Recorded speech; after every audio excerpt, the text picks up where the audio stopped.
In the previous video I showed how I sculpted a skull out of monster clay. This video shows how I cast multiple copies of the skull. To make the mould I used a condensation cure silicone. This silicone is easy to use and requires a small amount of catalyst to be mixed in to start the curing process. Initially I poured the silicone over the sculpture, making sure to get it into tight spots and crevices. I scooped up the spilt stuff and reapplied it from the top. You can see I used an aluminium drop sheet to keep the mess off the workbench.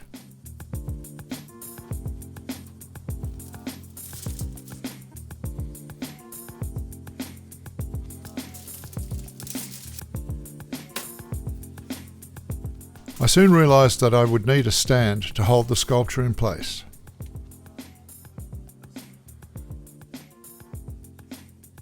I let each coating dry until it was quite firm and repeated the process several times in order to build up the thickness of the silicone. When I had a thickness of about 1/2 to 3/4 of an inch all round, it was time to make the mother mould.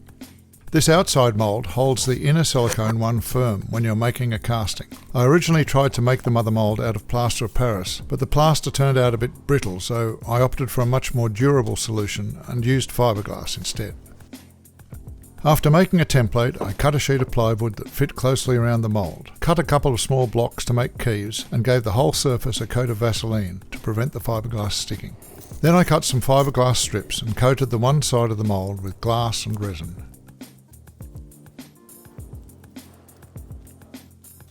When this had hardened, I prized it off and had the first side of the mother mould complete.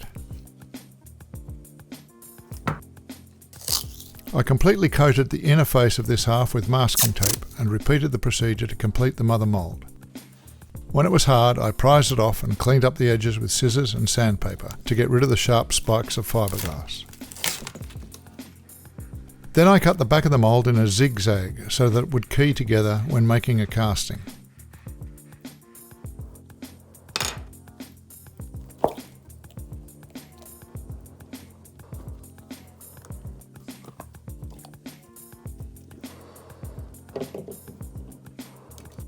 I now had an empty mould and a mother mould that keyed nicely over the outside.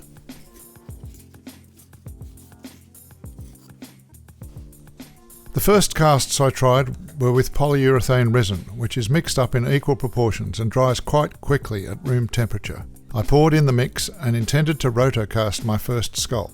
I realised pretty quickly that I should have worn gloves, as the mix gets quite warm as it's setting, but it also spills easily out of the opening as you're trying to swill the mix around inside the mould. It does not come off your skin very easily.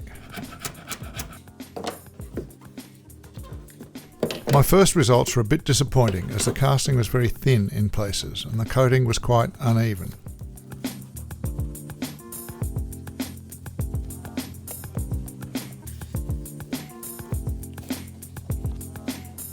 I had more success with making a plug out of the monster clay and swishing the polyurethane mix around without the risk of it spilling through the opening.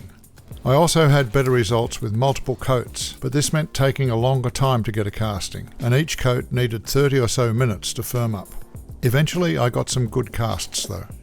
I also experimented with making some casts out of 2-part foaming resin, and these worked out quite well. I was able to figure out exactly how much weight of resin to use for each casting and used a digital scale to measure out the quantities I needed. I poured in the mix and then plugged the entrance holes with a sheet of paper towel crumpled up. The paper towel gave a bit of back pressure to the foam, which produced a better surface.